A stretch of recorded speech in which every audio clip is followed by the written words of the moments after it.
Esther chapter 8. That same day King Xerxes gave Queen Esther the estate of Haman, the enemy of the Jews. And Mordecai came into the presence of the king, for Esther had told how he was related to her.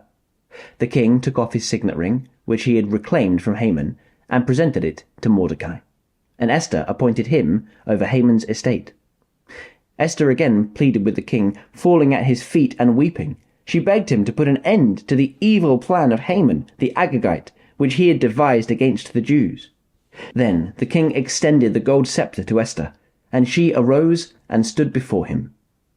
"If it pleases the king," she said, "and if he regards me with favour and thinks it the right thing to do, and if he is pleased with me, let an order be written, overruling the dispatches that Haman, son of Hammedatha, the Agagite, devised and wrote to destroy the Jews in all the king's provinces. For how can I bear to see disaster fall on my people? How can I bear to see the destruction of my family?"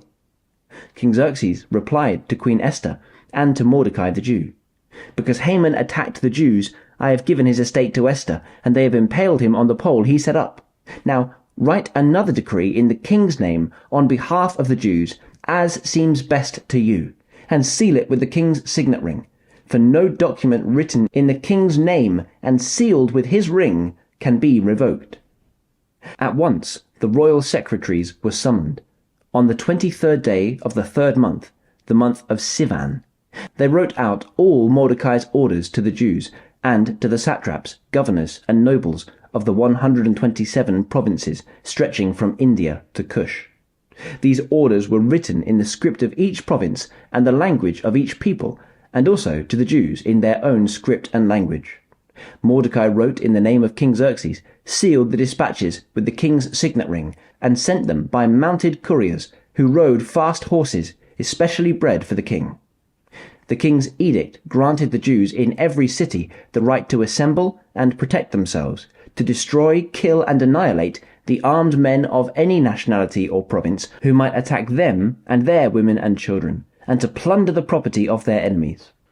The day appointed for the Jews to do all this in the provinces of King Xerxes was the 13th day of the 12th month, the month of Adar. A copy of the text of the edict was to be issued as law in every province and made known to the people of every nationality, so that the Jews would be ready on that day to avenge themselves on their enemies.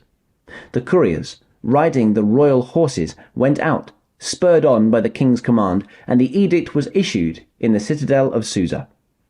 When Mordecai left the king's presence, he was wearing royal garments of blue and white, a large crown of gold, and a purple robe of fine linen. And the city of Susa held a joyous celebration. For the Jews it was a time of happiness and joy, gladness and honor. In every province and in every city to which the edict of the king came, there was joy and gladness among the Jews, with feasting and celebrating. And many people of other nationalities became Jews, because fear of the Jews had seized them.